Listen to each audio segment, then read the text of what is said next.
Europe under the auspices of the Cyprus presidency of the Council of the European Union, entitled Democracy at Work, Social Economy Actors Bringing EU Value to Citizens. My name is Patrizia Bussi. I'm the director of ENSI, the European Network for Work Integration Social Enterprise, and I'm here as a Vice President of Social Economy Europe. And I'm pleased to welcome all of you here. Before we begin, allow me briefly remind you that you are welcome to submit all your questions at any moment via the chat. And I also remember you that we will have a dedicated Q&A session of approximately 20-25 minutes after the panel discussion. So take also all your questions for that time. So today's session focuses on a crucial question. How do we move from policy designing to implementation? In 2021, the Social Economy Action Plan has marked an important milestone in recognizing the role of the social economy at European level. With the midterm review now, we are entering a new phase, one that requires translating the political commitments also into concrete results on the ground. And in this session, we will explore what has worked so far, what challenges remain, and what should be the next step to fully implement the Social Economy Action Plan across Europe. And I have now a very big pleasure to give the floor to Mr. Marinos Anfitos, representing the Cyprus government, under whose auspices this webinar series has been organized. Mr. Anfitos will open the session and share insight on Cyprus' achievements and priority in the field of social economy.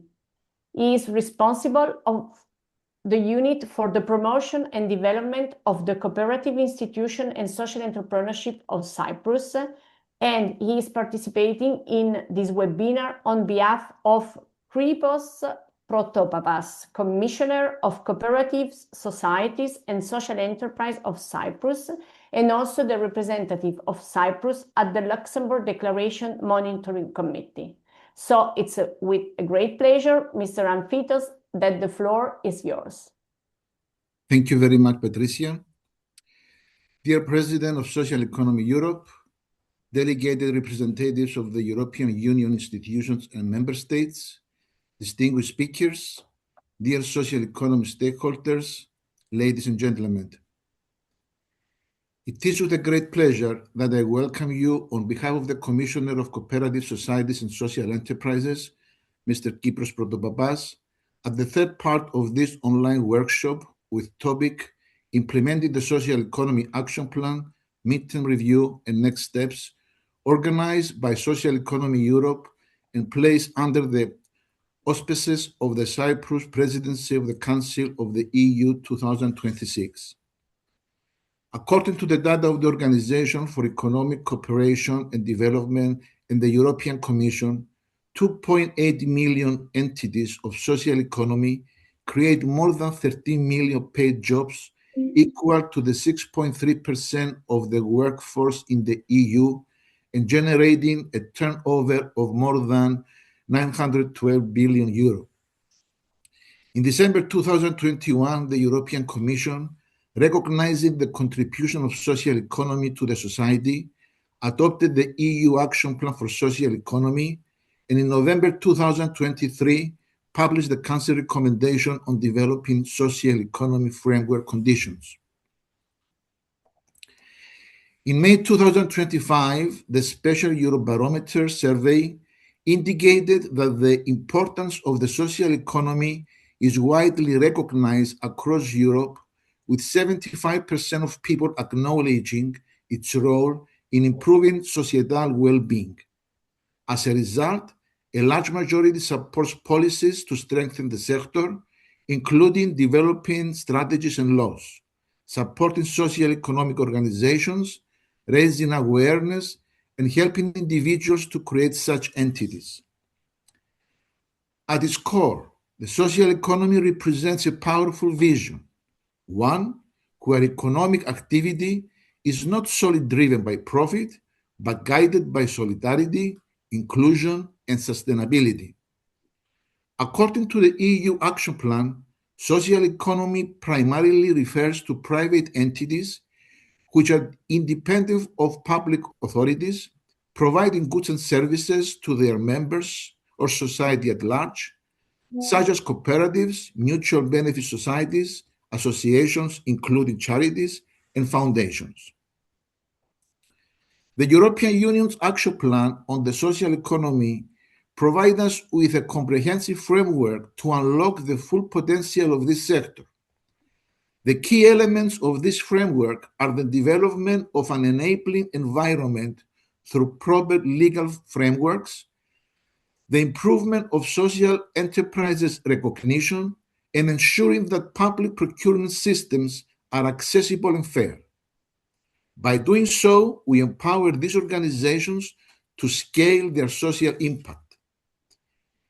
In addition, access to finance must be strengthened for the efforts of these entities to balance social goals with economic sustainability. Investment in skills and capacity building are also required for skilled leadership and workforce development. Education and training systems should integrate social entrepreneurship, equipping individuals with the tools to create inclusive and resilient business models. Fostering partnership is also a key element. The challenges we face, such as climate change, social inequality, demographic shifts, are complex and interconnected. Social economy actors cannot work in isolation. Strong collaboration between governments, private sector actors, academia, and civil society at the national, regional, and local level will be essential. Finally, visibility and recognition must be enhanced. By raising awareness, sharing best practices, and improving data collection, we can highlight social economic contributions and inspire broader participation. There is no doubt that accountability, transparency, and social impact measurement will ensure that the EU Action Plan for Social Economy delivers tangible results for the societies. In that respect, Cyprus has already promoted some actions provided by the EU Action Plan for Social Economy, such as developing and establishing a legal framework for social enterprises through law and regulations, providing state aid through the development of subsidy schemes, bettering access to finance through public procurements for persons with disabilities, improving access to finance by investing to social enterprises through a tax relief bill for natural persons who are interested to invest in social enterprises, and by establishing business support and capacity building through training and mentoring programs for persons with disabilities. Particularly, the Authority of Cooperative Societies, responsible for cooperatives, social enterprises, and corporate social responsibility, has developed a subsidy scheme for enterprises which choose to be registered as social enterprises. Upon their registration, they can receive the lump amount of 10,000 euro. The yearly budget is 300,000 euro for a period of 3 years and with a total budget of 900,000 euro. In addition, the Department of Social Inclusion of Persons with Disabilities has developed a subsidy scheme for registered social enterprises of inclusion, which employ persons with disabilities. The subsidy amount is up to 30,000 euro, depending on the number of persons with disabilities that are employed by social enterprise. Moreover, a program for training and mentoring of persons with disabilities who are willing to work for or even to register their own social enterprise has been developed. Furthermore, the Ministerial Council approved recently the exclusiveness of public procurements in particular business sectors for social enterprises registered by persons with disabilities. Lastly, the Ministry of Finance has prepared a bill based on which natural persons who invest in social enterprises can be benefited by a tax relief up to 50% of their taxable income in the year of the investment and up to the total amount of 150,000 euro for a period of 5 years. Ladies and gentlemen, the social economy is not a niche. It is a necessity. By implementing the EU Action Plan for Social Economy with determination and vision, we are not only supporting a sector, but we are shaping the future of our societies. Thank you for your attention. Thank you very much, Mr. Amphitos. We have heard very good ideas of action that Cyprus is putting in place to implement social economy and social enterprise. So this has been an inspiring speech.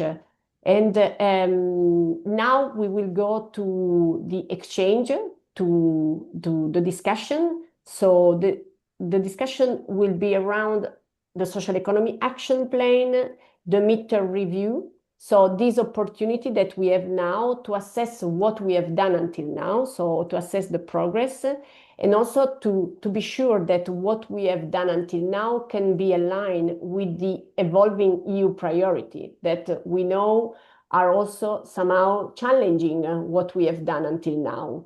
New priority including competitiveness, resilience, digital and green transition, but also energy, housing, circular economy, and economic autonomy.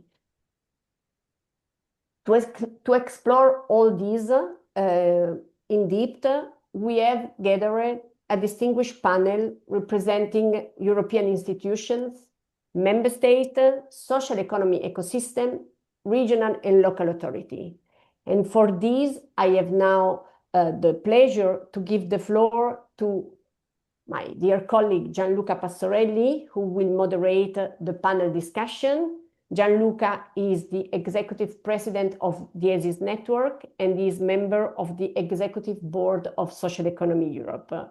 For over 50 years, perhaps also more, he has been working as an expert and advocate for social economy and social innovation at European level.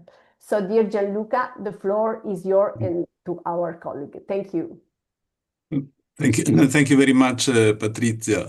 And thank you, Rodrigo and Sarah, for organizing and inviting me to this event. I'm very proud of this, and especially in this moment. Let's move forward. There is a really great panel, and each speaker knows that you are supposed to have in between 8 and 10 minutes, and then after that we will have Q&A sessions with the participants to the event. So the first question, the first speaker here obviously is Ruth Passerman, Director General at the Employment, Social Affairs and Inclusion of the European Commission. Ruth, thank you very much first for all the passion and engagement that you and this DG and the units are putting into support our sector. And so after the midterm review and with this new report that has been published very recently, what are your main thoughts about what has emerged from the midterm review and how this review better align and push forward and move to an upper level for the next 5 years?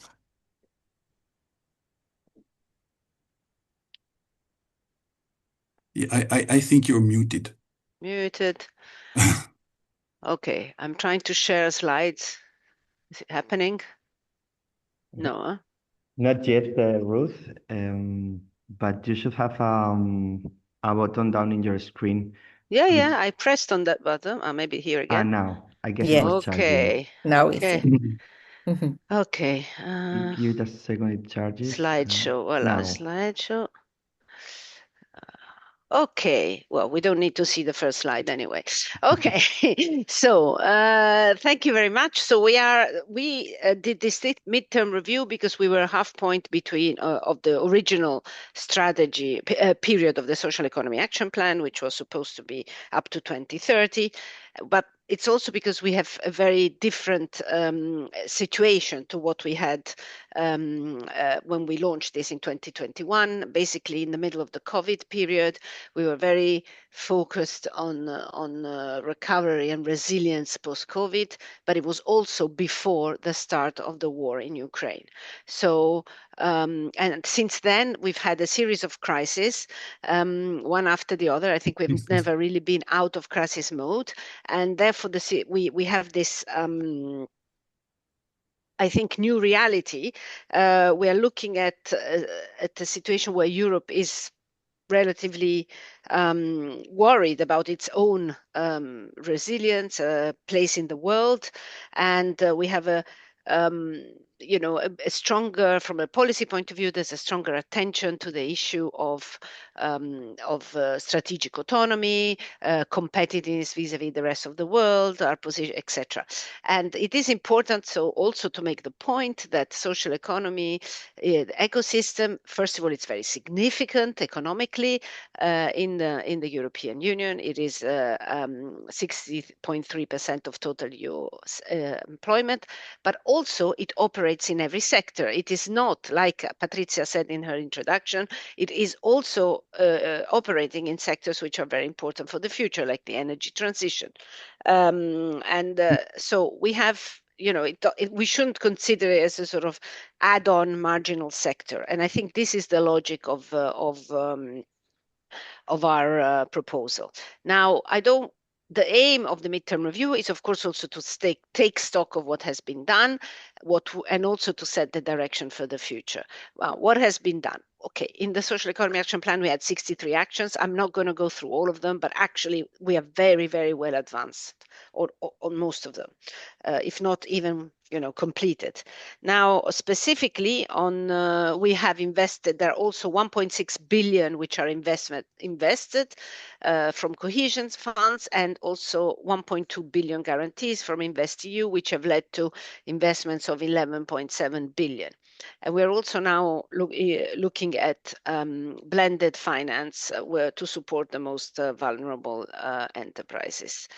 But also very significant is that the Social Economy Action Plan was a key point for national policies, and we propose to have a council recommendation on social economy framework conditions. This was adopted in 2023, and now in 2025 we have I think 21 member states which have already established or renewed their existing strategy. Now, if I go quickly to what we would like for the future, because having, as I said, done most of the actions, we still have to consider where we want to go now. And our vision is to go for an economy that is a social economy that is competitive, that is robust, and that is recognized. So what do we mean by competitive social economy? We mean a social economy that can operate on a level playing fields with other economic actors. And we have to do this by creating supportive policy and legal frameworks. So in particular, what we're doing at the moment, the Commission itself is reviewing the directive on public procurement, and we are putting our voice in it to ensure that socially responsible public procurement is recognized and implementable, because actually it already exists, but in practice is implemented very little. So perhaps it's not a question of changing the legislation, but it's a question of producing guidance and teaching in a way all the public administrations on how to do it.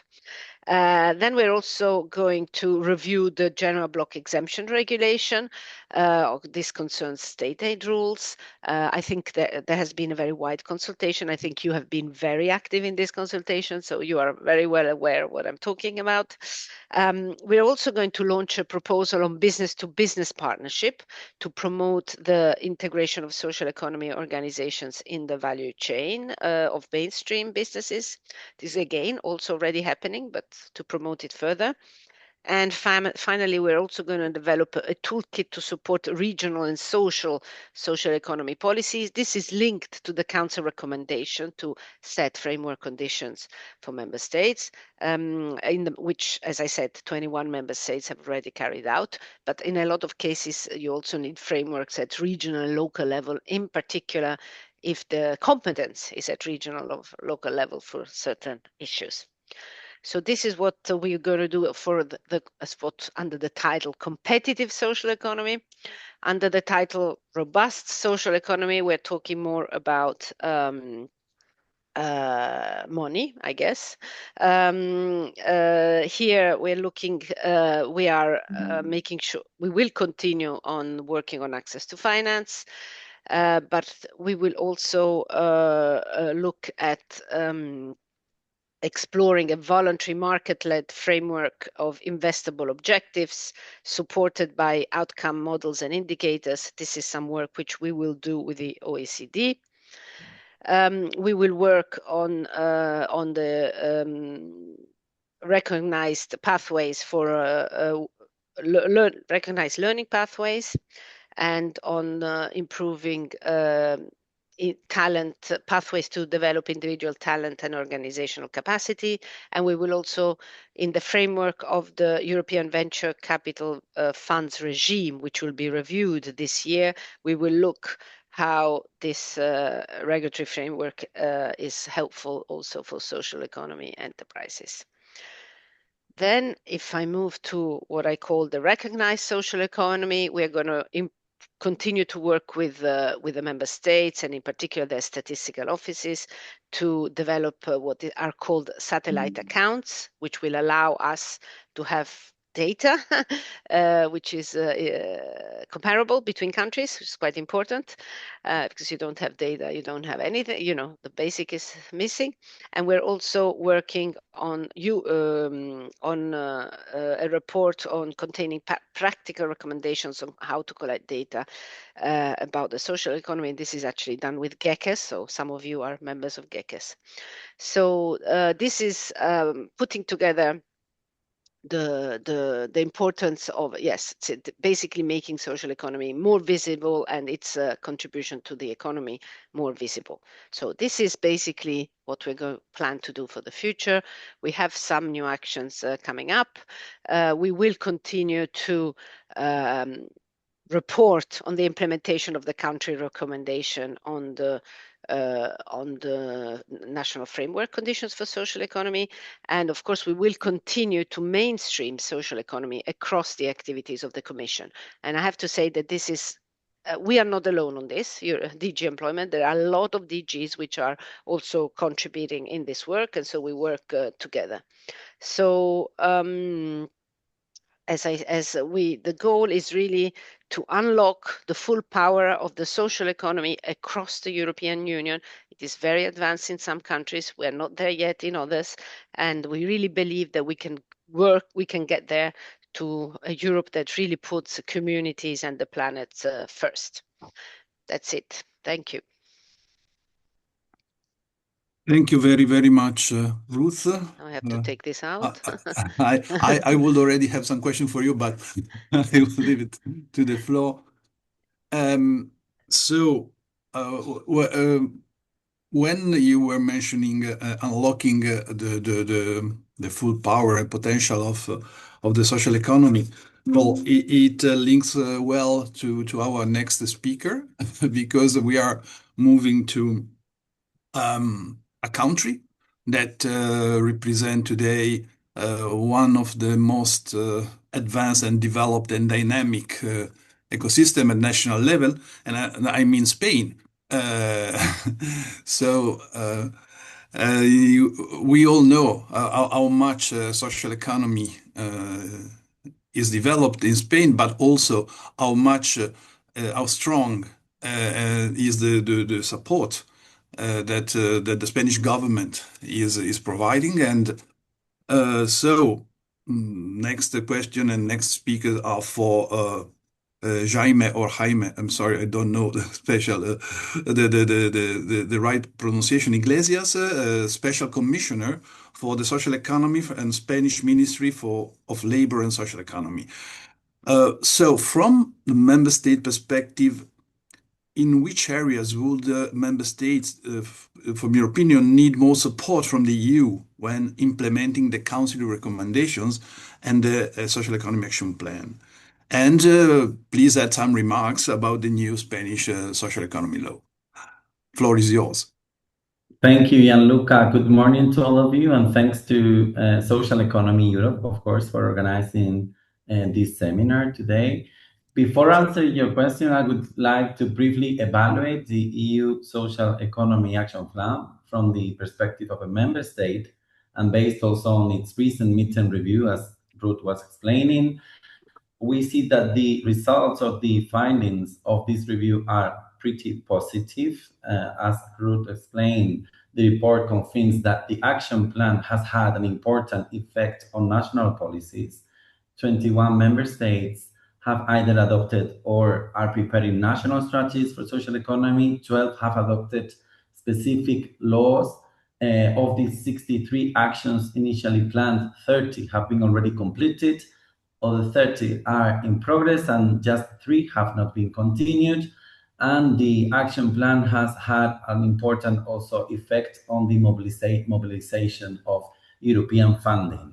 In the period of the multi-annual financial framework for 2021-2027, more than 1,600 million euros have been mobilized for the social economy.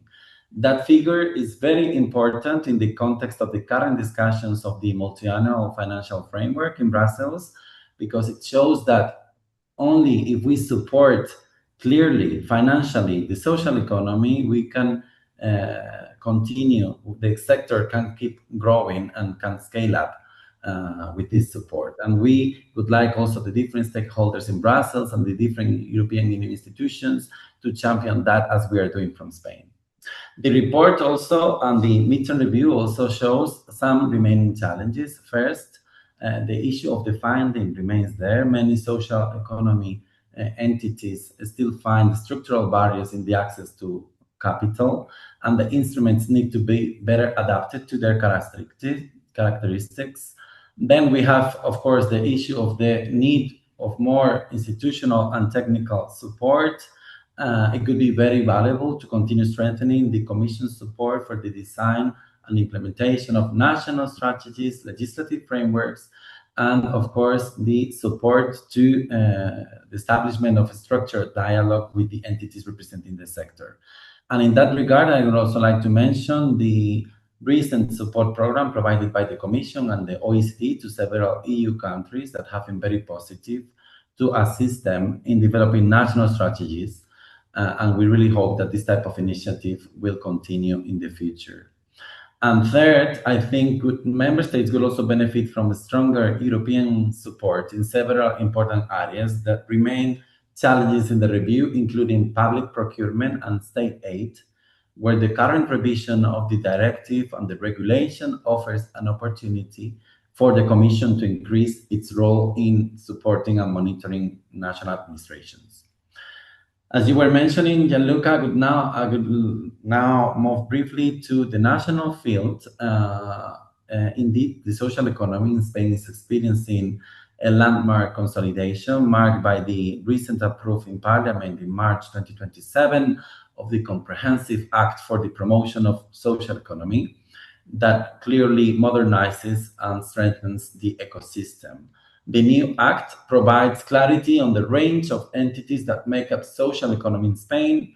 It spans also the number of different groups that can access labor market integration policies and plans of the social economy. It also promotes new innovative formula of the social economy, such as community-led cooperative housing with a specific fiscal support for this type of housing, energy communities, fair trade, and it also strengthens clearly reserve public procurement for social enterprises of the social economy. In short, it is a very important step that increases the sector recognition and strengthens this ecosystem. Other milestones that have recently been achieved in Spain have been the first release of the satellite account for the social economy that gives a comprehensive picture of the model dimension. This satellite account was published in February 2026, and it shows that the turnover of the social economy in Spain currently represents over 11% of our GDP, and it employs around the 10% of the total workforce. We have also performed a midterm review for national strategy for 2023-2027 with important robust progress shown in this review.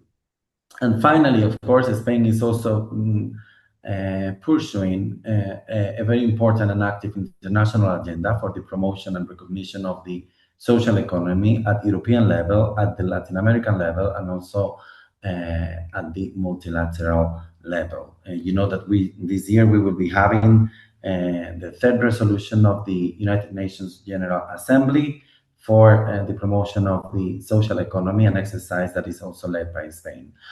In short, Gianluca, the underlying message is very clear. Supporting social economy is not a minor debate, but a strategic global discussion of this period.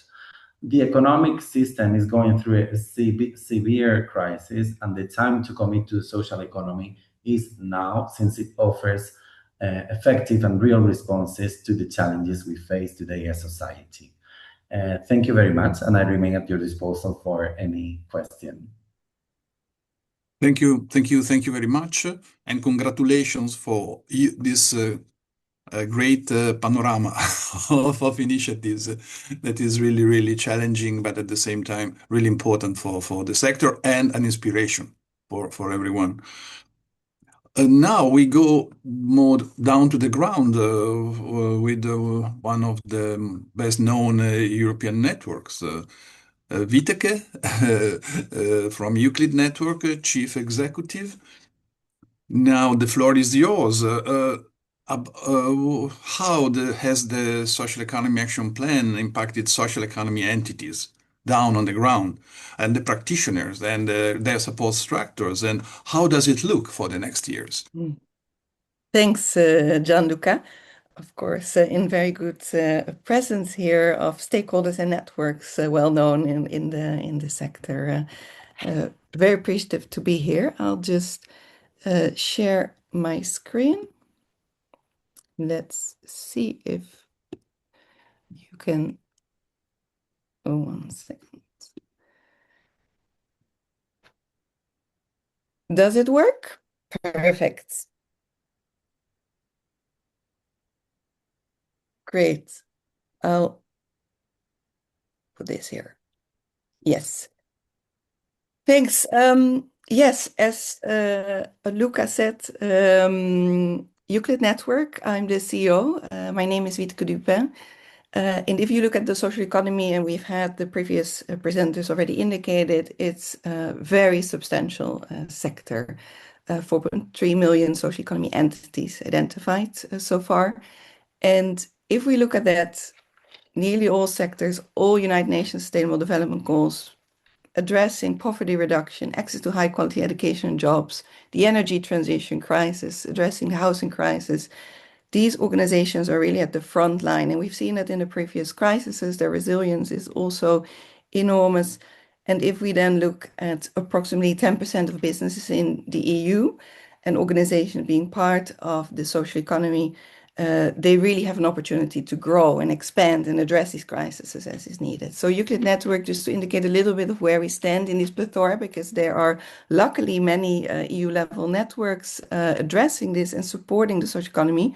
Our mission is to mainstream the social economy, and our specific niche, opposite to some of the other networks, is on social entrepreneurship and social innovation to realize an inclusive, equitable, and sustainable economy. So the focus that we have, if you look at the 4.3 million entities, we have around 500,000 social enterprises that we have identified so far in Europe. Not to say there are 500,000, we think there are more, but these are the identified ones. 10 million globally, which we did in cooperation as well with a study with the World Economic Forum Global Alliance for Social Enterprises and Social Enterprise World Forum. We, as Euclid Network, support through our networks approximately at least 25 million individuals annually. This is through the social enterprises because we work as well in the spectrum of social innovation, which is much broader, but we have no identification there yet how many social innovators there actually operate. So we have 55 member organizations active in 79 countries. So we have activities beyond, but also 23 EU member states in 31 countries in Europe. And mostly we work with the national networks for social enterprises and national competence centers for social innovation, also supported by the EU. We're a network that receives as well co-funding from the EU, like several others, like Social Economy Europe, for example, as well, was hosting this workshop. So very helpful in that perspective, the Social Economy Action Plan and the support. So if we look at where we stand today, EU Social Economy Action Plan midterm review, the European Commission kind of just reiterated that the social economy sector is a really fundamental pillar for the EU's prosperity, inclusiveness, competitiveness, and resilience. And in the new context, it strengthens Europe's social and territorial cohesion, preparedness, and strategic autonomy, which is very important. So we're very delighted that the social economy, of course, is so recognized at this stage. And this is a key signal, because if we look at on the ground what the impact is of this kind of messaging, we can see that it's super essential that the European Commission provides this signal so social enterprises are recognized and they also see political actors or corporate actors investing and realigning on this agenda.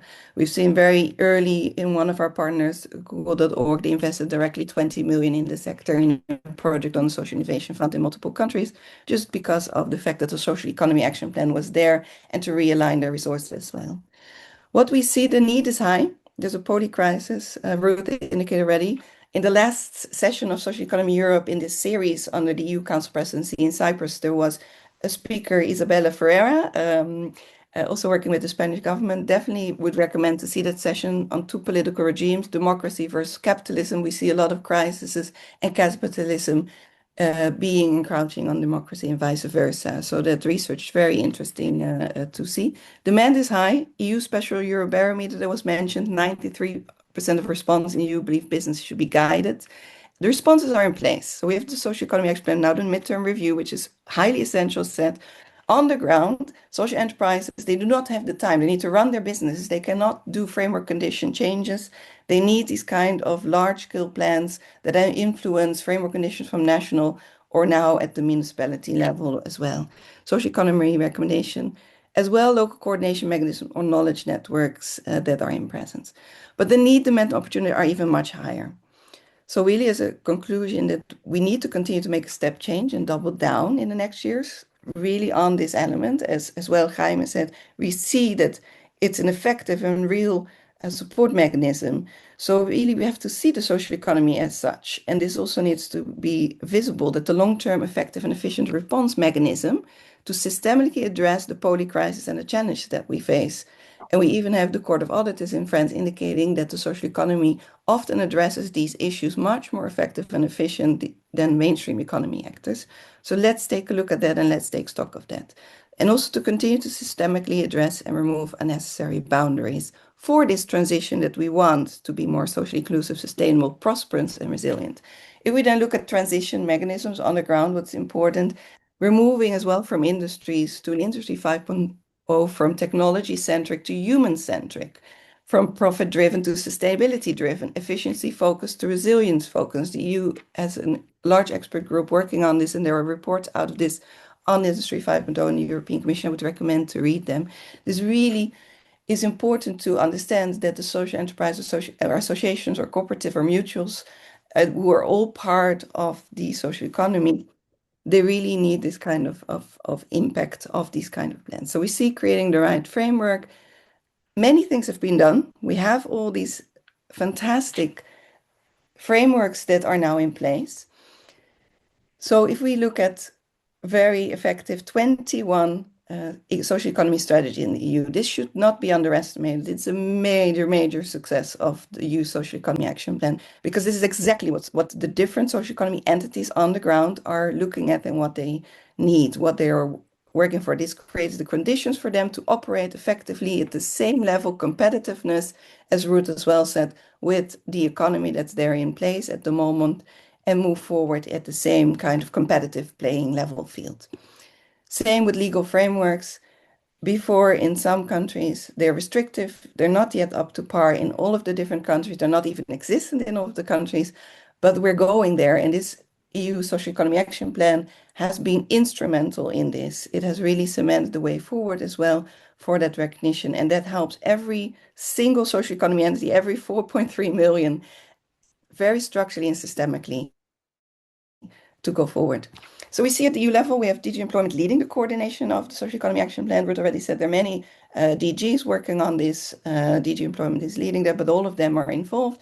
The midterm review, the GECAS, Social Economy and Social Enterprise Expert Group that's working on this, as well under the ESF Plus, Social Innovation Plus initiative, as one of the funds, the European Competence Center that's been set up for social innovation, a very effective coordination mechanism, a knowledge network with the National Competence Center for Social Innovation operating as well there at the national level, where, as we can see what Jaime said in Spain, we have the European Social Economy Action Plan, but then as well at the national level through the Council recommendation, now the national strategies and all the activities that can take place in a coordinated agenda, but also, of course, leaving local specific customization to it to also make sure that the strengths are addressed of the different countries.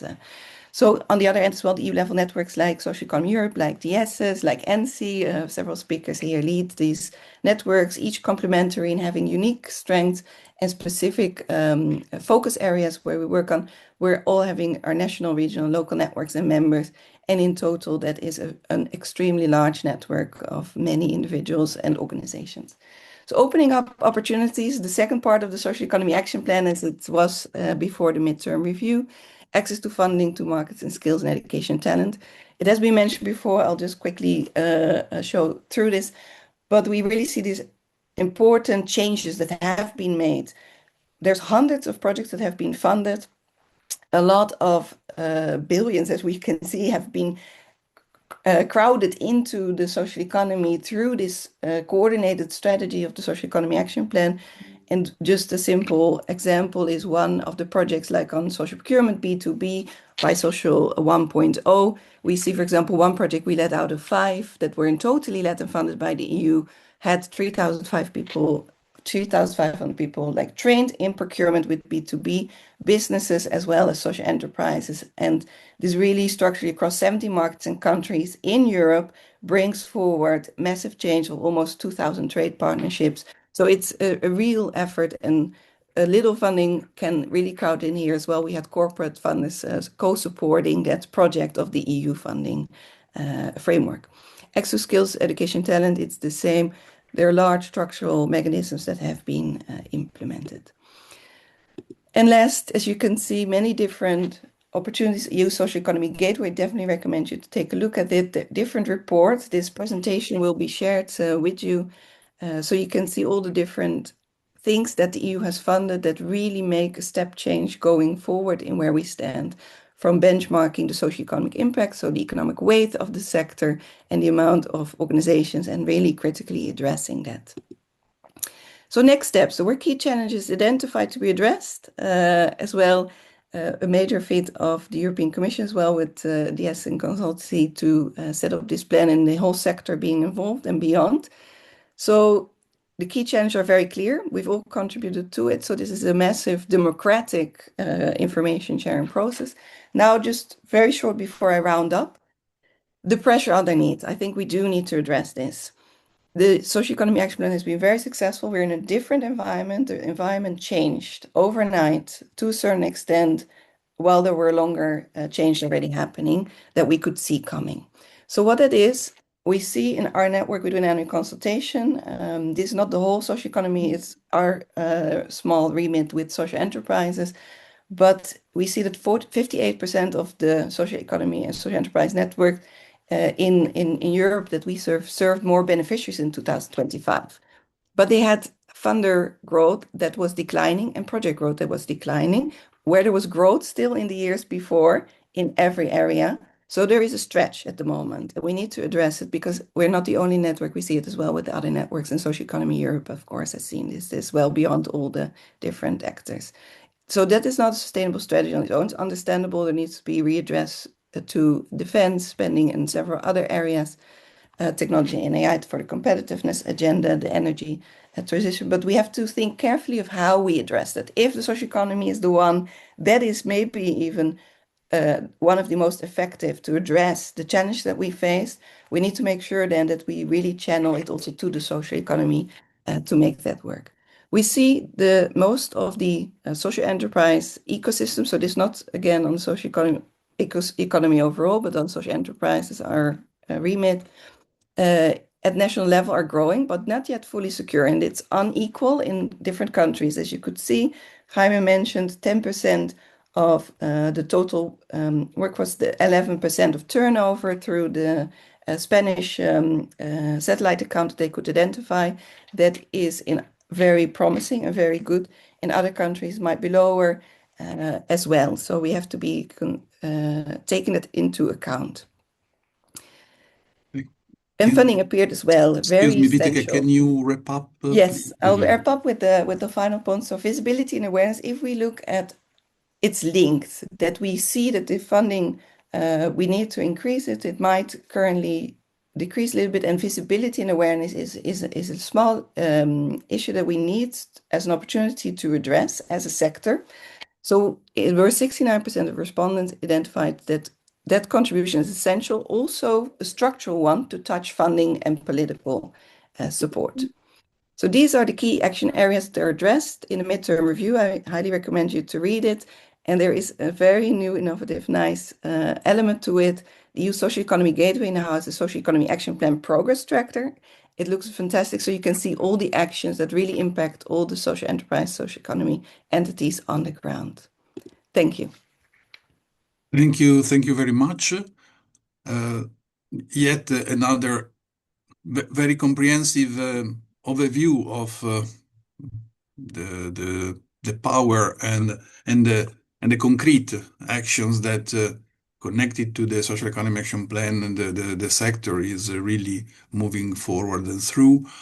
Now we go to the next two speakers. I don't see Hélène. Is here? I think Gianluca, he has not been able to connect finally. So maybe we can go to the next panelist. Okay, thank you.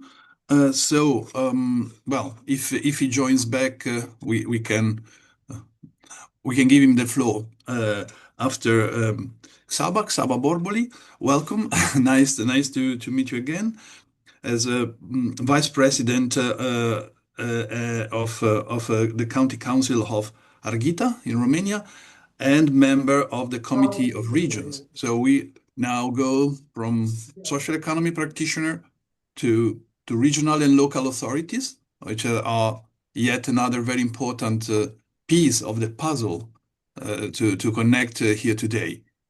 Saba, thank you very much for being here. Would you say that the Social Economy Action Plan takes into account the potential and of regional and local level to support social economy development? And how could the Committee of Region build bigger bridges with the social economy ecosystem regarding the EU level policies? A twofold question. Thank you very much. Thank you. Thank you very much. And thank you for my invitation, dear organizers, dear participants. Allow me first to convey the warmest greetings of COR President Kata Tütő, who unfortunately could not join us today. She fully supported the work of Social Economy Europe and the ambitions of this webinar series. I am honored to represent the Committee of the Regions here today as a regional politician from Harghita County, Romania, and as a member of the GECES expert group on social economy. Thank you for this opportunity to speak about the regional and local social economy action plan. So for the first question, I would like to answer in this way to the social economy action plan is genuine step forward, and yes, it does recognize the role of local communities and regional ecosystem in growing the sector. It acknowledges that social economy organizations develop products and services for local needs, and that there is scope to pool resources at the local and regional level. However, at the Committee of the Regions, we see a significant gap between what is written in the Social Economy Action Plan and what actually reaches the ground. Let me be concrete. In rural and remote regions, like my region, in Harghita County, in mountainous rural region in Romania, the market sector is often less active or absent, although there are cooperatives, associations, and social enterprises provide essential services: food production, care, housing, education, local supply chains. These are not niche activities. They are the backbone of local economies. Yet, the European Commission's own midterm review confirms that the untapped potential at regional and municipal level remains one of the main challenges. Restrictive legal frameworks, capacity, difficulties in accessing financial resources. These are real obstacles we face every day in our regions. The Social Economy Action Plan's vision is right, but implementation must go deeper. It must be designed with local and regional authorities as active partners, not just recipients of top-down policies. The social economy gateway is a good step, but awareness and accessibility remain limited at regional level. The Council recommendation of 2023 called on member states to step up, but as we know, some are much faster than others. The COR's role in precisely to push for delivery at the level where the social economy actually lives in our cities, towns, and villages. And for the second question, I would like to answer because the COR is uniquely placed to bridge the EU policy debate and the local reality, because we are the only EU institution that directly represents local and regional elected the authorities. We keep the social economy high on our agenda through opinions, resolutions, and exchanges of good practice. We recommend tailor-made strategies at all levels of government, stronger public-private partnerships, and better use of EU funds and state aid flexibility for the social economy. But let me suggest three concrete bridges the COR and should build. First, MFF 2028-2034.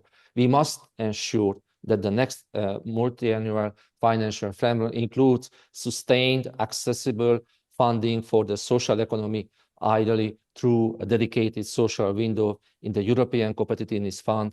Social economy organizations need patient, long-term capital, not short-term project funding. Second, public procurement. Many local authorities are still unaware of the possibilities within current procurement rules to support social enterprises.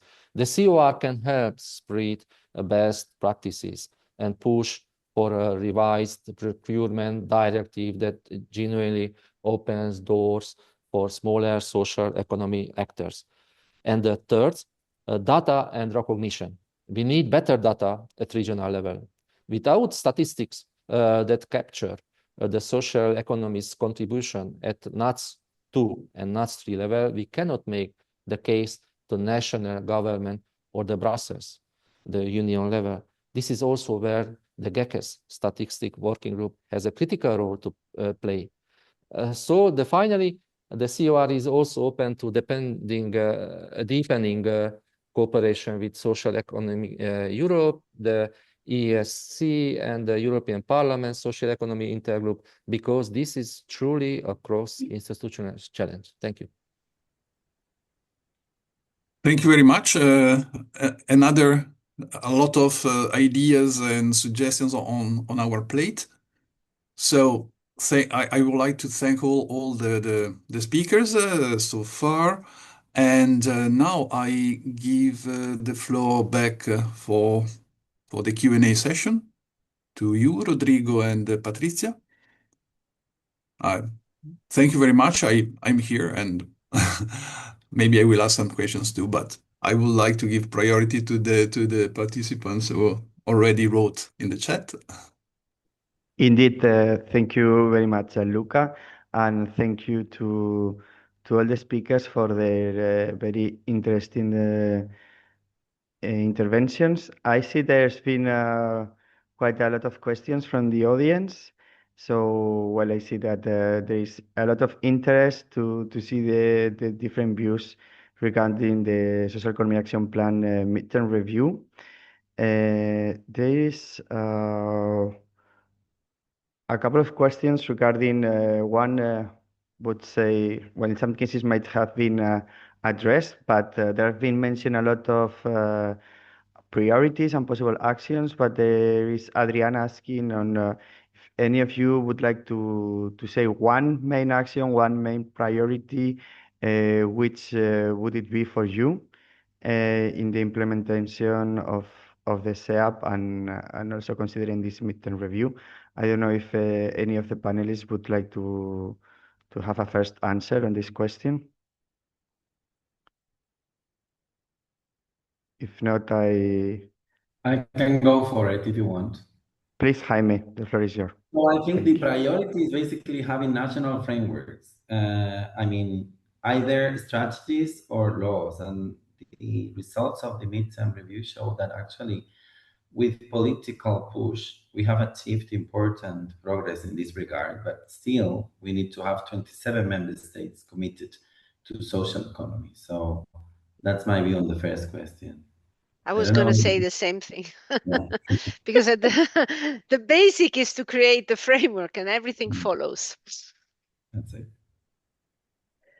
Yes, I totally agree with Jaime and with Ruth. I think it's key. The only element, if I could add something, would be we have indeed now we need to have all countries. Yes. Then the quality of the plans and making sure that the quality and the interaction between the member states on learning from each other on what are really best practices, what works, what doesn't work, and the impact measurement out of that kind of closing loop. I think that would be very nice in the next period to also achieve that. It's happy to see that different actors share a similar or same point of view. That's very important to reunite. Unless any other of the panelists would like to address this question. I would also, even if there's been other questions before that, but linked to the national frameworks, Pascal has made a question regarding the toolkit supporting regional and local social economy policies. This is something in the midterm review. She's asking of the development of the process to develop this toolkit and the time frame. I don't know if there is anything that can be advanced on this already. And I would like to add to this very interesting question if there is already somehow thought from the Commission how to link the work on this toolkit engaging with the Committee of Regions and of course the ecosystem. I think this question is quite focused for Ruth. Yes, actually, I don't think we are. I mean, we are yet decided how to proceed on this, although we see the need for it, and we have discussed it in the GECES, but we're still discussing on how to advance concretely. I don't know if maybe Sorry, maybe I also want to add that the tracker that was mentioned by, I can't remember who, if Viteke or someone else. I didn't mention it, but actually that's actually very good. And indeed you can see, so maybe now I don't have the answer for you, but if you can check in a couple there, you may find it. we will check, that's for sure. Then coming back to Maybe the one questions. thing then to say, Please. I think, yes, number one action, right?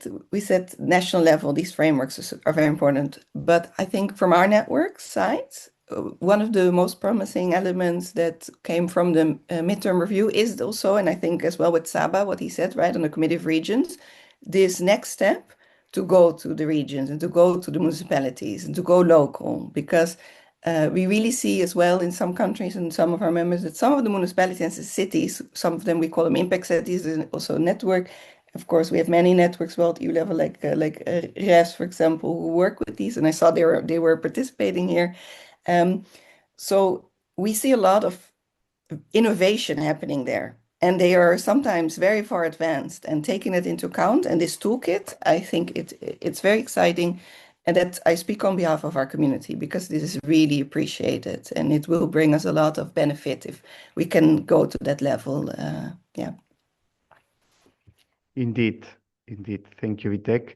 And also, it's positive to see this coherence in the implementation of the SEAP from a council recommendation, facilitating that national frameworks, and then this toolkit for regional and local authorities. That's coherent policy and for sure very, very useful. Now I would like to make a question that appeals us all, and I would like to address to you all. Marta asked about housing. Housing is one of the main concerns all across Europe, and it is specifically addressed in a midterm review of the Social Economy Action Plan.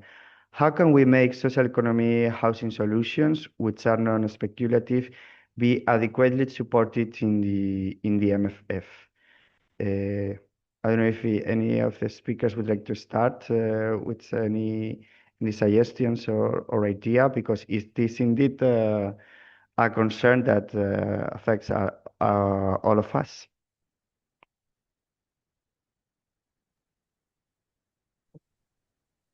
I can also go for it if you want. Please, Jaime. Sorry. Thank you. So I think housing is the big issue of our time, at least in Europe. People are really struggling to have an affordable housing, and we need to bring innovative solutions also from the social economy perspective. In Spain, in the last few years, we reached important progress in terms of social economy and housing. We included this, as I was mentioning in my exposition, as a priority in the comprehensive law for the social economy that we approved in March in Parliament, with specific fiscal advantages for community-led housing cooperatives.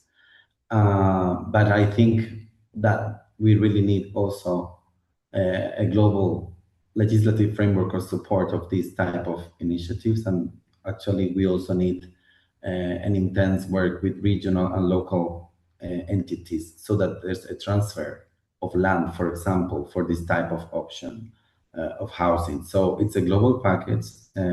Of course, Brussels has a lot to say because, global instructions for member states come from the Commission or the legislators. But it's a global problem that needs to be approached at national level and also at regional and local level. We are doing our bit, but there's still much to be done, actually. Okay, thank you very much, Jaime. Is there anyone else that would like to comment? Ruth, please. Yeah, well, so there is a lot of, how financing on housing could come both from the plans on the national and national and regional partnership plans, and from the funds from the competitiveness fund. But it is not specifically with us anywhere, nor with a specific amount anywhere.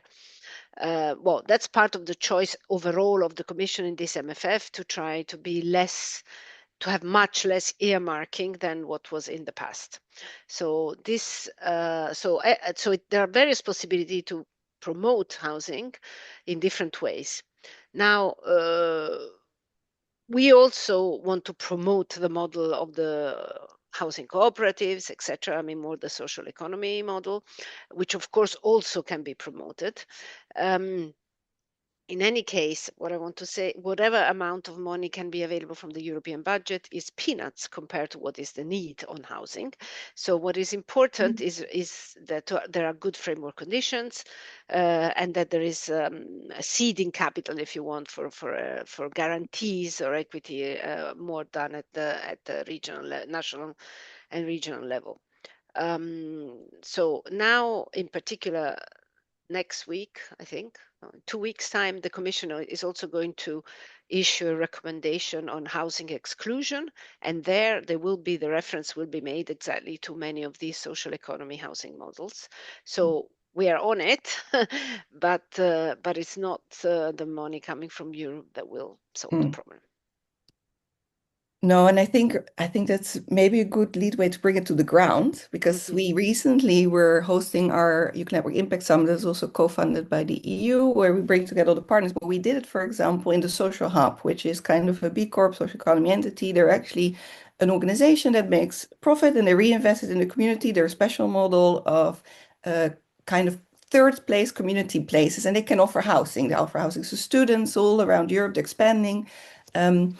And there you see the structural element that Ruth mentions is the most important, because there is funds, they can raise funds on the private market even, but they cannot always raise the right funds to do exactly what they want and how they want it. Or there are specific legislations in municipalities that sometimes look at this model in a different way, so they actually get barriers while they're actually very successful because of the old economy.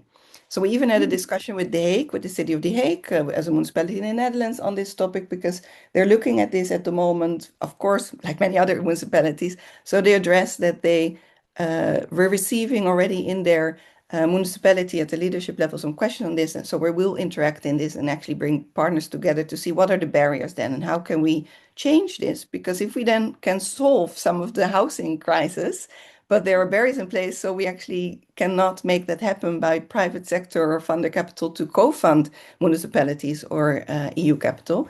It would be a pity. And this, I think there's a lot of resources available, but cannot all come from the governments. And there are solutions here, but we need to then get the barriers out of the way.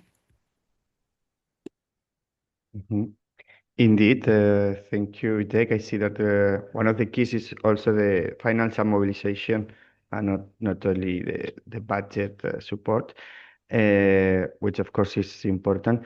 I don't know if Mr. Borboli you would like to comment from the regional perspective. If not, we can go to the next question. I saw from Anna Surmans from Filea. She asked, the SEAP also wanted to deliver on enabling frameworks for philanthropy and foundations across borders, particularly relevant for access to finance for other social economy organizations. It also considered a co-investment facility under Invest EU. How can the SEAP still deliver on this?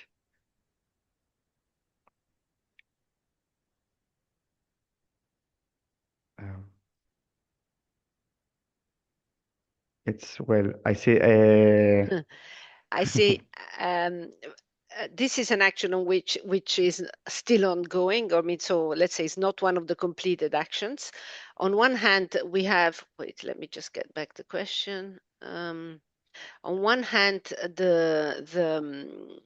we have actually strengthened our contacts with philanthropic and foundations, philanthropic organizations and foundations, but still at the level of contact and, which are the areas where we could contribute, work together.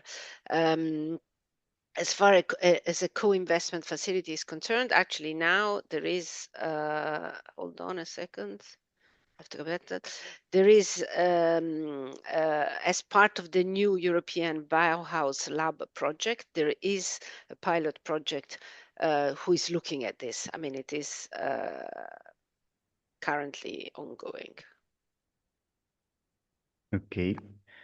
Thank you, Ruth. Well, obviously, many questions are quite focused on you, I know, but I saw. yeah, Yeah. I guess you expected it. Rodrigo, on the cross-border issue, another point that is related, you know, that we are also doing our best to reactivate the ECBA directive on associations working cross-border in European Union with the help of Social Economy Europe. And I would like also the rest of member states and colleagues to push in this direction. It's an important file for the internal market and for the common work of associations in the European Union. Sorry, I didn't understand The ECBA file. It's under the DG Grow competence, the European Cross-Border Association Directive that started, the negotiation started in the last European term, but this new term, it has to be still reactivated. Yes, Indeed. well, okay. This is part of the various. I mean, it's not the only one, but I mean, of the proposals which are then where the Commission thinks that there will never be agreement between the member states, and I think if I'm not. Well, I may be wrong. Actually, I may be confusing with something else, but I think it may be. Yeah, you are right. But there has been some progress in the last few months, and we are also doing some advocacy with member states. So hopefully we can. Hopefully, we'll turn around from the original hopelessness of the Commission. Yeah. I think it would be nice, right? I mean, we as networks all support this. It's for our social economy entities. This is crucial. If we want to create a single market, even from the private sector, there's some questions on this. This will just facilitate the idea of effectiveness and efficiency. If we really look at the geopolitical competitiveness, we kind of need to strengthen up. And of course, member states are independent and autonomous, and there is this strategic autonomy as well of the EU that we need to also look beyond our national borders. And this ECBA is then crucial to it. It's also looking at the 28th regime, and we're also looking a little bit at this steward ownership models, the model of governance. If you change the model of governance of the companies and the entities that are there, and we look at this, of course, in social economy on this way that governance is more democratically owned. But if you do that as well in this European phase, it can lead to massive changes and also the competitiveness increase of Europe. So I think I heard as well, there's some breakthroughs, some changes now from different angles. So good to hear from you as well, Feimer, that you are seeing that as well. So let's see then bundle up that work as well here. And see the timeline for it and how we can maybe positively influence this. Yeah. Indeed. Thank you. Thank you very much, Ruth, for your answer to Anna. And also, Jaime, to bring this very important topic to the table. In fact, very thank you, Spain, for taking the lead on the ECBA directive, on the ECBA file.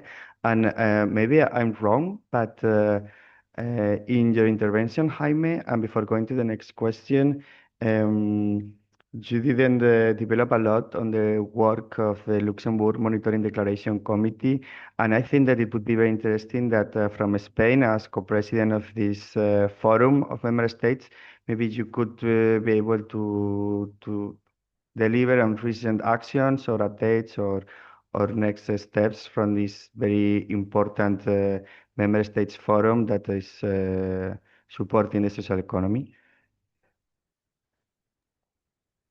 Yes, well, as you know, the Luxembourg Committee is the main coordination forum for social economy, informal coordination forum in the European Union. We have around 20 member states participating.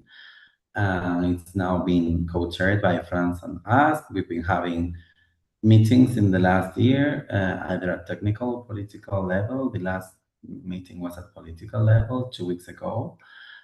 Basically, it's a forum for the follow-up of the different actions taking place in Brussels, specifically within the Commission, and also for the common advocacy in the ecosystem. So there's also participation from other EU institutions. In the last meetings, we also had the Intergroup of the European Parliament, and the Committee of the Regions, and the European Economic and Social Committee.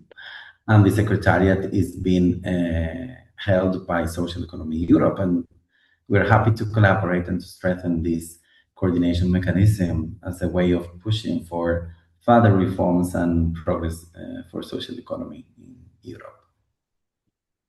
Okay, thank you very much, Jaime. Indeed, a very important tool for the social economic ecosystem all across the continent, and very useful for this necessary coordination.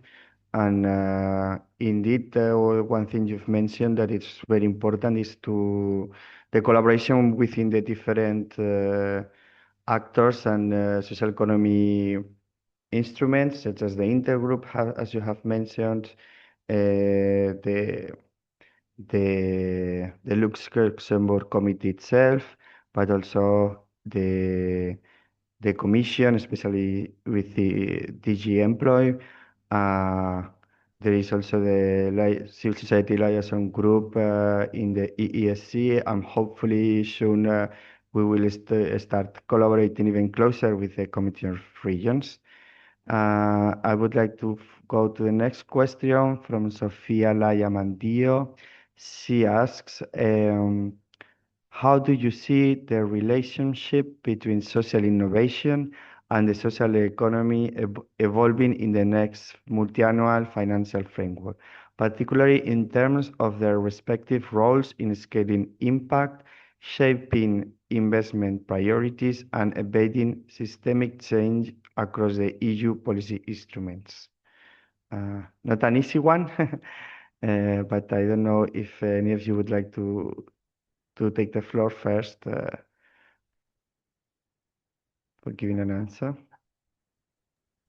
I can answer, but I'm actually interested to know what Sophia thinks and how it works now.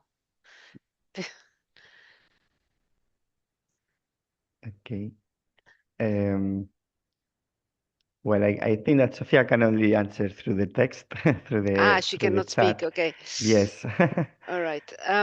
Because to be honest, and I don't think, I mean, I don't think it will change very much from the way it is working now. That's the key, the short answer. So now we have the social economy. The reflection on the social economy has been done very widely, involving many sectors, and as I said, also many other DGs, and including also the reflection on social innovation. But the reflection on social innovation, so if you want, the reflection on social innovation is not only linked to the social economy specifically. So you include in innovations which are coming through the social economy, but there are also other public sector innovations which are looked through the social innovation angle. Now, in the current organization, both units are under me, so I try to make sure that they work together and that there is that there is talk, if you want, between the two strands, and that they feed onto each other, which they do, I have to say. Also, it's working, I think, quite well. Now, the funding streams would be, in my opinion, will be the same in the next MFF. What I'm assuming is that there will maybe reorganization. Right. I think we lost you, Ruth. Well, I will give the floor again to Ruth when she's back. I hope, Sophia, the answer was satisfying you, but don't doubt Sorry, to re-ask. Rodrigo, on this again.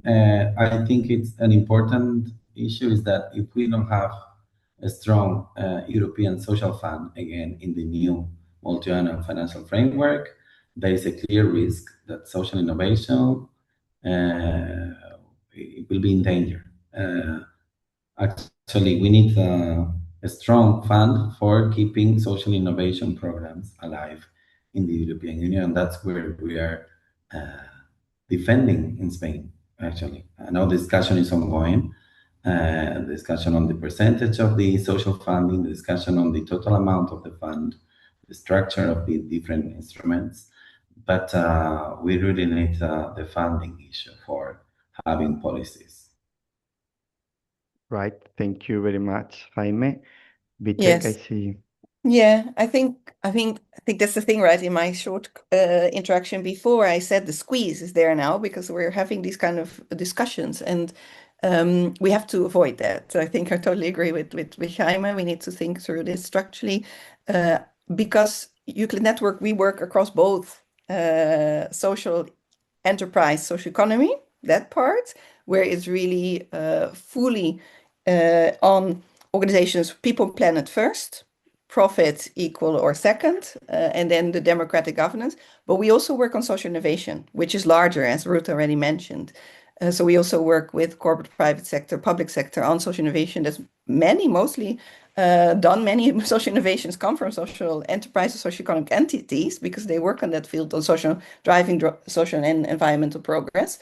But of course, even in IKEA social entrepreneurship, for example, there is a team that works on these actions, and they also have some of these actions. And the World Economic Forum as well works on social innovation in their own remit with the private sector, and as Ruth said, the public sector too. So it's much broader. I would agree with Ruth. She coordinates the two units. Now I'm on the advisory board of the ESF Plus, Social Innovation Plus initiatives, also the European Competence Center of Social Innovation with the National Competence Centers. We have our next advisory board with ESF Plus managing authorities somewhere in June, I think. So if you look at that perspective, I would say that seeing that both perspectives, they work quite well together, and I would see that to continue. I think in practice, as Ruth said, they already work well together. The only element where I would say I do not yet see it work out well is that it's not always the same wording being used in the same policy, so it's connected in the wording. In practice, I think it is, but we might need to be a little bit more considering of how we put it together more in wordings, I think. So people also recognize the interaction of it. Yeah. Thank you very much, Vitek. I see that we have Ruth back. I don't know if you want to finalize your I don't know intervention. where I was. I don't know where I left. Okay. But I think what I was saying is indeed that Viteke from what I heard, because I missed, I think also some of what Viteke said, explained quite well how it works, the two strands, and that they work as separate strands, but that there are also connection and links between the two. And okay, what I think was the last thing I was saying is that these connections are also de facto even more concrete because they're next to each other, both under me. And I don't know in the future if this specific organization will continue. Also, maybe it will be, but without me, So this I cannot judge. But overall, I think the setting is there for that it continues. And I hear what Viteke said about using different words to name the same things. I see that point. Okay, that's it. All right. Thank you. Thank you very much, all of you. I will go to the next question. It's a focus for institutional representatives, but maybe also for all panelists. How can social economy actors better support or better engage with institutions supporting social economy and implementation of the SEAP? Indeed, I find a very interesting question because it's true that sometimes from the ecosystem, we are all the time complaining, no? But it's true that we have to engage and support the institutions. There are here representatives from the Committee of Regions, from the Commission, from the Member State, from the Luxembourg Committee. What can we do as social economy actors or representative networks to support your work, that at the end is we are all looking for the same objective and looking to benefit the social economy actors on the ground. And of course, the person mentioned in institutional representatives, but I'm sure that Vitek, as representative of a network, has a lot to say here. Yes, but here I would like to hear from the institutional representatives, like Roger said, right? She would like to hear from the person, but yes, I mean, how can we better support? That's always a question on our mind, right? Because we need to work together. And then it's always good to know what the other needs, because then you can work well together. So I don't know, for Ruth and Saba maybe to go first, or yeah, or even Jaime, right, from a national government, I think that. Yes, I don't know, it was Jaime or Borboli. Yes, I am here. So I think for me the single most important next step is making the social economy action plan real at regional and local levels. So concretely, I would highlight three priorities.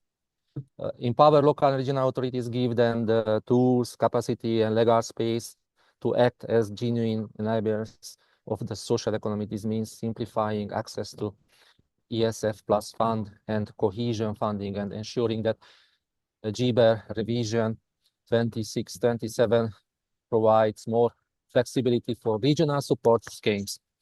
To accelerate the European Cross-Border Association Statute, the proposal has been stale for too long. Cross-border cooperation between social economic organizations, including in border regions like ours, is a proper legal framework. And the last, invest in recognition and data. The social Eurobarometer on the social economy was a good start in October 25, but we need systematic regional level data to guide policy. The GECES statistics subgroup final report expected in September 26 should feed directly into the next MFF negotiation. In short, translate the social economy action plan in ambitions into the concrete tools that work for the regions, not just for the capitals. Thank you very much, Mr. Borboli. I don't know if any other of these panelists would like to comment on this question. Okay, from the European level, I think we have the GECES, which is really, I mean, it's really the instrument where we work together, and so that is it. I mean, that is working very well. Then what we need is, so it is important that all member states are in the GECES. It is not yet the case. It is also important that there is also interaction apart from the European level, the same kind of cooperation at the national level. This is part of the framework that we're pushing for. I mean, going back to what I said at the beginning, that there is also an equivalent meeting, play single person like Jaime is in Spain, and meeting where you can hear the national social economy associations with their preoccupations, etc., and possibly then even at regional level there it's the case. I mean, from what we can do at European level, personally, I think for the moment we are quite well served. So I don't have any other issues. What perhaps is the issue is that what we get told at European level may or may not be happening also at national level. I mean, if you're very unhappy on the multi-annual financial framework or on ECBA, you don't have to tell me. You have to tell your negotiators on the MFF and on ECBA. So I think this part is perhaps missing. Indeed. And when I say you, I mean the people in the national, nationals, not people operating at European level. Yeah, I think we had understand you. Thank you very much, Ruth. I don't know if maybe because of the topic and the approach of the last intervention, if you, Jaime, would be able to comment on how the interaction at national level with social economy actors in Spain is delivered, what instrument you use there? So you asked previously which is the key action for the implementation of the action plan. We all said the frameworks. And at that moment, I wanted to complement, because I think there's a second element which is key, is the existence of a structured and strong sector nationally and also European-wise. That actually is an adequate interlocutor for policymaking at government level and in the European institutions. We are lucky here to have CEPES, it's a strong stakeholder for the social economy in Spain, but creating CEPES is a work of 40 years. They integrate more than 90% of the social economy in Spain. And they integrate regional and sector-wise organizations representing more or less everybody here. They integrate the social economy and they integrate the solidarity economy. So I could encourage also the rest of colleagues, but also European institutions strengthening or creating instruments that reinforce the ecosystem, because we need a strong ecosystem for policy making also. We alone, as policymakers, we cannot do the policies alone. We need someone that tells us which is the direction you have to take and which is the direction you don't have to take. And then going back to the point raised by Ruth and dreaming big, I think the last European term was very productive. We had the action plan, we had the recommendation. These European terms, we don't have a specific goal for social economy, which is something I'm lacking at least. There's the big discussion on the funding issue within the multi-annual financial framework, but I think in the long term, we should also dream in having a directive for social economy in Europe that fosters a greater homogenization of this sector, because every nation has a different regulation, has a different consideration and definition of the ecosystem, and we need Europe also, if the political will is there, to help us streamline social economy in the 27 member states. So that's an idea that I raised. We've been raising this for years, and no results so far. So we'll keep pushing. Thank you. Well, you do yourself a little bit short, Jaime. I think, yes, you've been pushing it for years and it's not no result. I think your dream is so big that it just takes some time. If we look at the transitions, and we all work in transition management, and you said, right, CEPES, it's a work of 40 years to have that kind of institution. We're 20 years old next year in 2027. So it's a relatively new movement with structural access that can actually work. We were on the rise. Now, with the changing environment, we see only in the last year consultation that there's a squeeze suddenly by more needs, less funds, because it is redirected to some things logically short term, but long term, we need to redirect social economy funds again from EU national countries. But there is a pressure on countries. So indeed, the MFF, will it work? We have some mixed signals of people with indeed the non-earmark or earmarking. There's obvious reasons of why it's done, but we already see some national governments who are worried about it a little bit, that the social economy or social innovation will not receive the funds they need, while they're actually the long-term solution. And I think Spain also internationally with the UN resolution on social and solidarity economy, right? You're an example, you're an inspiration even for other continents. So we work with other continental players in the social enterprise sector globally, and they see Europe as a beacon with the social economy action plan. They saw it with what Spain is doing, the UN resolution. There was some backlash now. Recently, there was some restructuring as well, new commission, of course, new parliament, and also no visibility or no understanding fully on social economy. And now we were building it with the new persons. And then we see that if they understand it, they know. But we're a small sector, we're a small group. And we don't have in every country of EU member states, we don't have national networks. Where we have them, they're super strong and they work with the government and it works fantastic.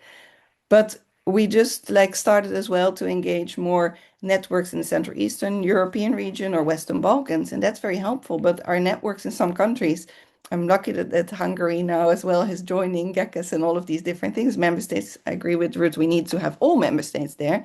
We have a network there. It's very small. Why? Because the system, the framework there has not necessarily been supportive to social economy or social enterprise or social innovation, but that might change. But we need to act also in these countries and give these kind of elements work.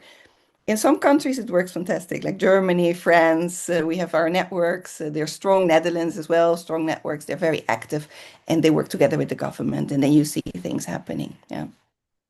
So I share your dream, Jaime. I think you've achieved a lot. So that absolutely not no results, but you just, I wish the results you wish for were there today as well. Well, indeed, ambitious is the way. So even it's looking far away now. I'm sure the SEAP looked the same a few years ago, and now here we are discussing on the midterm review. So definitely, this ambitious is what we want and what the ecosystem need. Now I would It's like not a to marathon. It's not a sprint. It's a marathon. And we exactly, just need to have a indeed. little bit patience, but we're slowly moving very well forward, I think. Indeed. I will go now for the last two questions for the panel before giving the floor to Patricia Busi for the closing.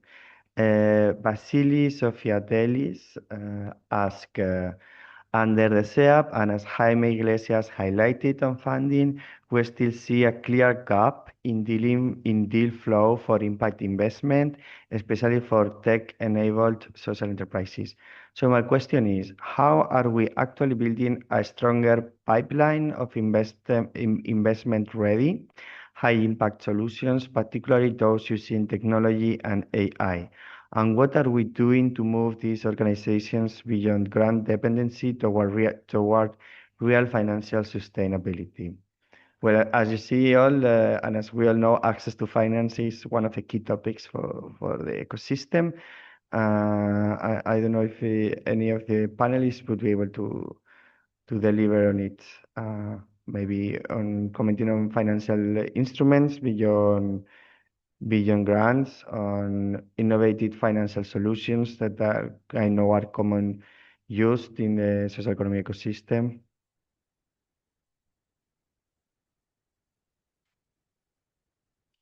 There's nothing specific. I mean, okay, within, I don't know where the question is going. I mean, we don't have any sector-specific support. I mean, support is across the board, and it can be with different financial instruments. Obviously, tech-based companies tend to be more interested I mean, typically are supported more like with equity, or which is fine. So the instruments that we have can support investment-ready, high-impact solutions, whatever the sector. So it's either enough or it's not enough, but I mean, there's nothing specific. On the other hand, the EU Inc. proposal from the Commission is in fact thought, having in mind particularly sort of high-tech startups, whether they are or not social economy based. It's exactly about trying to support in Europe with this idea of a 28th regime, high impact companies that can develop all over across Europe. Thank you very much, Ruth. And that would be very helpful. It's a proposal for the moment. Let's see if it happens. Yes. But it's a proposal, of course, democratically again, bottom up, created from the needs in what is actually would help if we want strategic autonomy and competitiveness of our enterprises. We have a lot of social enterprises. And it's very interesting to see that some of those technically enabled social enterprises in our community, right, in a network, and we have amazing organizations and talent that's just coming from the private sector that wants to do it now, people and planet first, and they are brilliant. So they have been together in as well the sovereignty of EU, the tech, everything, and they need this EU Inc. But you see, before they were going to the United States to get funding, or they even moved there, and now they're staying, and actually made in Europe now becomes a competitive selling point, also from EU, actually externally to others, because it's trust, it's also data protection, the GDPR. So there's a lot of building blocks here, particularly on EU AI-enabled like social enterprise or social economy entities that can actually become extremely successful, even from funders externally from the EU in the EU. But of course, EU funding is crucial as well. And there then to make sure that some of these borders between member states do decrease or become more equal in kind of level playing field, that will ensure that we will have the next innovators and the unicorns coming on this topic of tech and social enterprise and do it people and planet first with right data protection and GDPR and privacy rights. I definitely see that coming. So how are we working as, for example, network? I can give a simple example. We've been working together data that we now have. We run like a European Social Enterprise Monitor. It's the largest survey on social enterprises. All the data now we have consent for many of the social enterprises in the past years that we can link them to investors. So we're building up a whole element where we can then do matchmaking to close the gap to investors, specifically laid down on these elements, and then we can pinpoint who's actually working in these sectors and which funders are there. So we also do that with another network. Impact Europe, for example, is also working with it's an EU network with the Uniting Investors. They're also looking at this angle, right? So they have as well surveys also co-funded by the EU. And we are looking at matching the questions and then seeing where we can find the gaps, which sectors, and then make sure that the funders also can find those they want to invest in better. Because deal flow, as was mentioned in the question, yes, that this pre-selection criteria, pre-selected social enterprises or socioeconomic entities to put forward to investors, it's just as much more effective and efficient for them. So they can see that, to have the data and to know where to invest and where the opportunities are, or where they need to have incubators, accelerators to actually make forward to address the needs in the market. So I don't know if that answers the question, Vasily. You cannot nod now to tell me if that addressed it, but otherwise happy to be contacted to speak a little bit more on this. I am sure that the question has been very well addressed. And unless there is any other comment on this question, I would go to the last one before giving the floor to Patricia. Susana Kopoleckia asked, in light of increasing social demand and constrained resources, which operational instruments and governance mechanisms are required for public authorities to ensure the effective, equitable, and sustainable implementation of the Social Economy Action Plan across diverse territorial contexts? I think Susanna is putting in words a certain concern, no, among the ecosystem regarding the constrained resources and the new budget. So I don't know if any of the panelists would be able to comment on these mechanisms to implement the action plan, and especially with this territorial diversity perspective.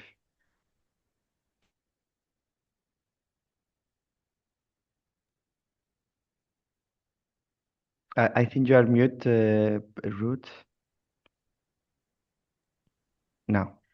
Okay, I think we go back to what we said at the beginning. You need an existing national legal framework and a person you can speak to, and governance instruments that allows that to work. Now, in the different territorial contexts, that depends, that's already a step forward in the sense that there are a consideration of the, let's say, first of all, what is the national framework, and then you may have different regional or local frameworks. But for example, if there is financing from the national, is it coming from the national level or is it coming from the regional level? I mean, this where should it come from? And that is also depends on the constitutional setting at the member state level. So there are lots of, but at the end of the day, this is what you need. I mean, we go back to the fact of the need of a clear legal framework on how the social economy is treated in the member states, and a commitment from the government or the regional authorities to listen to what we discussed before, to listen to the needs of the sector, and yes, and also to make funding available. Now, on the issue of funding, well, money is always scarce. I mean, but you cannot count only on the European money. There has to be also national, it has to be regional, it has to be also, and most of the time, the more it can be loans or equity rather than grants, the more each penny goes further. So I'm sorry, I think I'm a bit repeating myself, but I think this is the important point.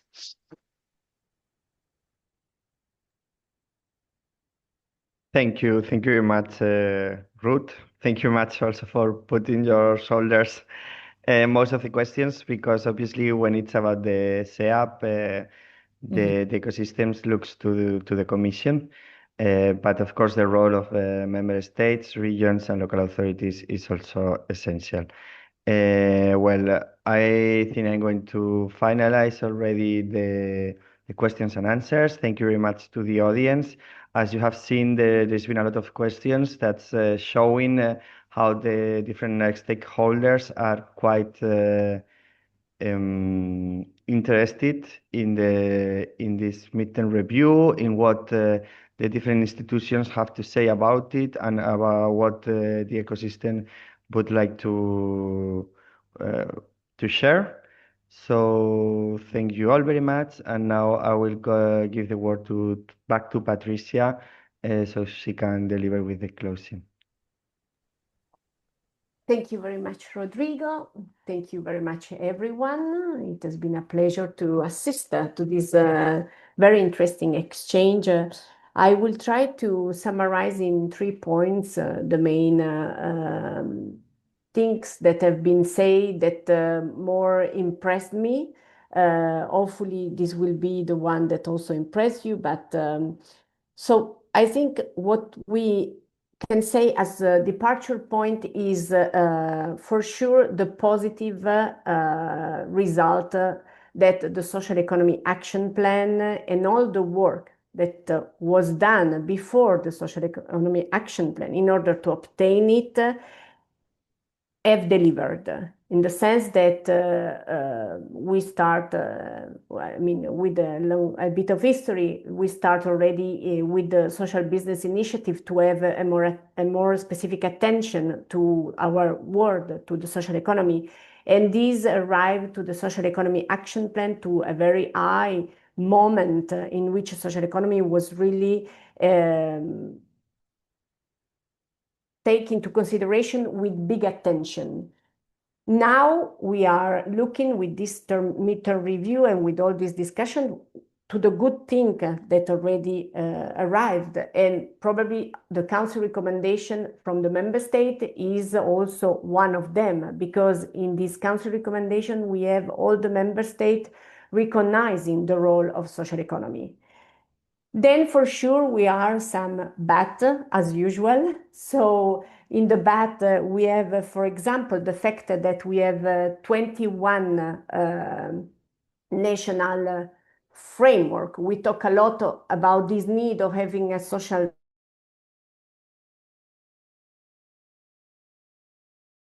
develop. We have 21 of them. We still miss 6 member state policies.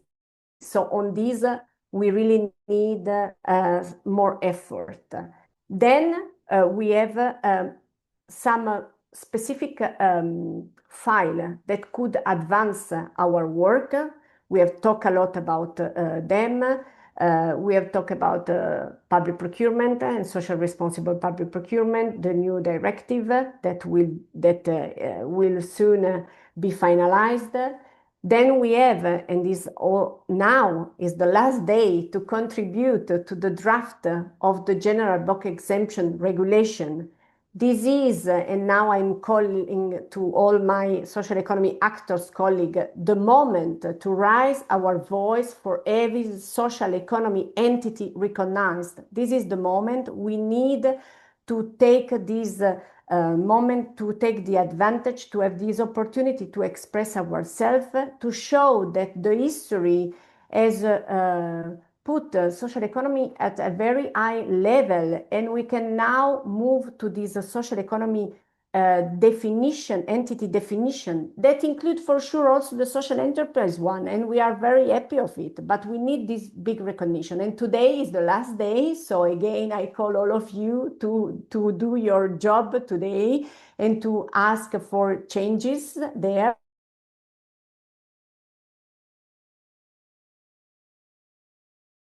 Future multi-financial financial framework. This is also a very important, not only topic, a very important file that we need to pay attention, especially as a social economy actor. And I see these all these aspects of social investment that is absolutely welcome. It's important to attract a new investor in our enterprise, but it's important to maintain also the financial support to our activity. Many social enterprise and social economy enterprise are also delivering public service. And for this public service and for also social innovation, for having more support, we need also all these ESF plus money. The ESF plus money, they have financed a lot of, for example, work integration social enterprise, but not only, a lot of startup of social enterprise. We need also this type of money. So we need to pay attention that our social economy is there as a, we can say, target for the social investment, but that is there also for maintaining the financing the sector need. And for sure, with a strong ESF plus, this could be possible. And also the social innovation part is included. It could be included again. And so the work among these two concepts that at the end, as we have heard, are at the same, on the ground, the same thing, can be put together. So I think that we talk about the history, the positive things we already achieve, and some call for what we need to do to continue to have this positive achievement. And I can conclude the saying that we need anyway and still political commitment. Spain, Cyprus are here and they show their political commitment. We need a strong European Commission. There was the time there were 3 commissioners involved in the Social Business Initiative, 2 commissioners involved in the Social Economy Action Plan. We are now very happy with the one that is still committed with us, but we need more. We know that as a service, and I'm talking especially to Ruth, you are working very well in your services, in connection between services, but we need also the political commitment. And we need it at all levels, European, and I already say what is our aim. So to have again also, for example, DG Grow involved, but not only DG Grow, also other DG really take the political commitment. Then other member states to be politically committed, as here Spain and Cyprus, this is what we need. And for sure, as a sector, we need to be there to help all of you. We need European network to be there to support the Commission, Parliament, Council also. And we need national network to be there to be committed with the member state government, as it was explained, for example, in Spain. And we need regional and local authority to be committed at their level, to have at their level also policy that advance. So I think these are my last words.